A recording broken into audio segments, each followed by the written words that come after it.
Many have lost loved ones in inexplicable ways, while others wait for word on missing family members that never come.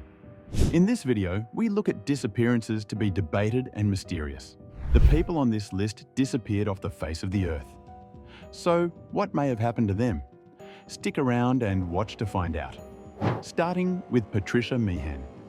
On April the 20th, 1989, 37-year-old Patricia was driving on the wrong side of the road on Montana Highway 200 when she crashed into another vehicle. The other car's driver was Carol Heights, an off-duty police dispatcher. After Heights exited her car, Meehan walked up to Heights and stared silently at her. After a few seconds, Meehan turned around, climbed over a nearby fence, stared again at the scene, and then walked away. She was never heard from again. After the incident, thousands of Meehan's sightings were reported. She was either hitching rides or having low-key meals at diners. These sightings all allegedly took place in the states of Montana and Washington. It was revealed that Meehan had suffered from depression and worked odd jobs at a ranch in Montana before her disappearance. In conjunction with police efforts, Meehan's family launched a personal search for Patricia. The family distributed 2,000 missing person flyers and made use of horses and a helicopter to search rough terrain. Despite this huge effort, Patricia Meehan was never found and remains missing. Moving on, next on the list is a woman who left her home and never returned. 27-year-old Mayumi Arashi left her home in Tokyo on September 2, 1994, after telling her sister, Yoko, that she was going out to meet a friend. When Mayumi failed to return by September 3rd, Yoko phoned that friend to find out where her sister was. The friend said that she hadn't had plans to meet Mayumi the previous day. As strange as that sounds, there's a bigger twist. Later that day, a note was found in Yoko's wardrobe. The note read, "I was going out with A but was betrayed. I'm sorry." A's phone number was written at the bottom of the note. Yoko dialed the number and spoke with A. He said that he had met with Mayumi the previous day. If Mayumi was dead, he hoped that the punishment would be prison. Yoko got hold of a private detective who tracked the movements of A for months. But the detective could only come back with the information that A had gone into the woods on March 9, 1995, carrying 2 drinks. A police investigation of the area turned up nothing. Years went by with no news of Mayumi.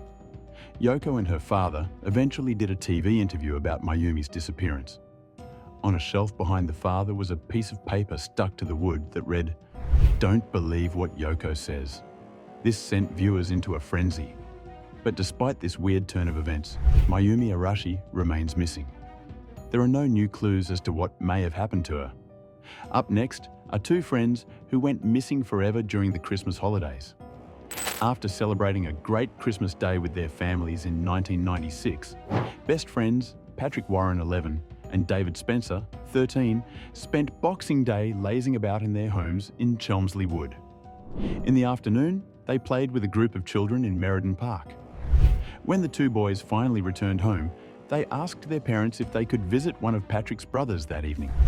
Patrick set off on the new bicycle he had received for Christmas, and David walked beside him. They made it as far as the local gas station, where an attendant saw them head toward a shopping centre. The next day, another of Patrick's brothers went looking for the boys when it was learned that they had never arrived at their destination the previous day. Much later, Patrick's bicycle was found behind the gas station. The boys' faces were plastered on milk cartons in an effort to find them. It was only in 2003 that a suspect was arrested. However, the man was released without being charged. Child killer Brian Field was also a suspect because he had killed and raped a child in 1968 and imprisoned 2 teens in 1986. In 2006, the area where Field used to dump waste was searched in the hopes that the remains of the boys would be found. The search was unsuccessful. Patrick and David remain missing to this day. There is little hope that the case will ever be solved. Up next is the mysterious disappearance of an experienced scuba diver. 30-year-old Ben McDaniel was diving in the underwater cave at Vortex Springs on August 18, 2010. He tried to access a dangerous part of the cave by tampering with the gate that barred uncertified divers. Two employees of Vortex Springs were diving at the same time and noticed what McDaniel was doing. One of the men decided to let McDaniel into the cave to minimize the risk of him hurting himself or accidentally drowning by getting himself stuck inside the gate. It took 2 days for the same employee to realize that McDaniel's truck had never left his parking spot on the day he went diving. Fearing that McDaniel had drowned, the employee immediately called the police. Recovery divers searched every possible corner of the cave, but came up empty-handed.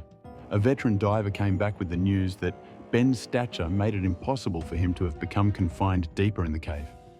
McDaniel's parents offered a $30,000 reward for any diver who would risk his own life to go even further into the depths of the cave to try to find their son. One diver may have taken up the challenge, though no one is sure. That diver was found dead in the cavern. Conspiracy theories began flying. One claimed that McDaniel had faked his own death to escape personal troubles. Another maintained that someone had murdered McDaniel and hidden his body where it would be impossible to find. According to other theories, McDaniel had drowned and his body was covered with sand, or he had committed suicide and squeezed himself into a tight space beforehand, making sure that no one could get him out. Ben McDaniel remains missing, and the truth of his disappearance still evades his loved ones. Next on the list is one of the most mysterious disappearances from Indiana. On June 3, 2011, 20-year-old Indiana University student Lauren Spierer was enjoying an evening out at a bar with a bunch of friends. Her boyfriend, Jesse Wolfe, hadn't joined her, but he texted back and forth with her before eventually heading to bed. Surveillance footage captured Spierer leaving the Bloomington bar just before 2:30 a.m. She was accompanied by a friend named Corey Rossman. Several witnesses who had seen Spierer at the bar claimed that both she and Rossman were very intoxicated when they left. Rossman and Spierer reached her apartment complex but left again shortly afterward. They walked through an alley just before 3 a.m. They arrived at Rossman's apartment, and his roommate, Michael Beth, escorted the young man to his room.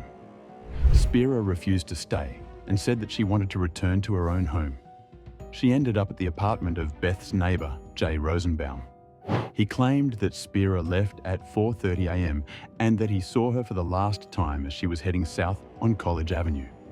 Boyfriend Jesse Wolfe sent Spierer a text several hours later, but he received a reply from a bar employee indicating that Spierer had forgotten her phone at the establishment. Lauren Spierer was never seen again. In 2015, 22-year-old Hannah Wilson was found murdered and dumped in a vacant lot 10 miles from the Bloomington campus after being reported missing. Daniel Messel was charged and convicted for the crime. Police investigated any possible links between the Spierer disappearance and the Wilson murder, but nothing came of their efforts. To date, no suspects have been named and no new clues have emerged. Finally on the list is one of the most heartbreaking disappearances of all time. On January 2nd, 1999, 9-year-old Kimber Biggs and 11-year-old Mikelle Biggs were impatiently waiting outside their house in Mesa, Arizona for an ice cream truck to arrive. Mikelle was riding her younger sister's bike. Kimber was feeling very cold, so she told Mikelle that she was going inside. Kimber came back outside 90 seconds later and saw her bike lying on the road with the front wheel spinning. There was no sign of Mikelle. Within 30 minutes, more than 1,000 people were walking the streets looking for Mikelle. But with no witnesses and no leads, the case quickly ran cold. The only people questioned were neighbors of the Biggses and Mikelle's own father, who was quickly cleared of any suspicion. Years passed without any sign of Mikelle. Then on March 14, 2018, a reporter phoned the police in Mesa. He told an officer that a man had handed in a dollar bill with writing on it that read, "My name is Mikelle Biggs, kidnapped from Mesa. I'm alive." Kimber Biggs was not convinced that the note was authentic because her sister's name had been misspelled. This too was a dead end. As of early 2020, Mikelle Biggs remains missing. Her sister now has her own son, and not a day goes by that she doesn't hope and pray for Mikelle's safe return. Well, that's all for today. What are your thoughts on these disappearances? Do let us know in the comments. Thanks for watching, and we'll see you in the next one.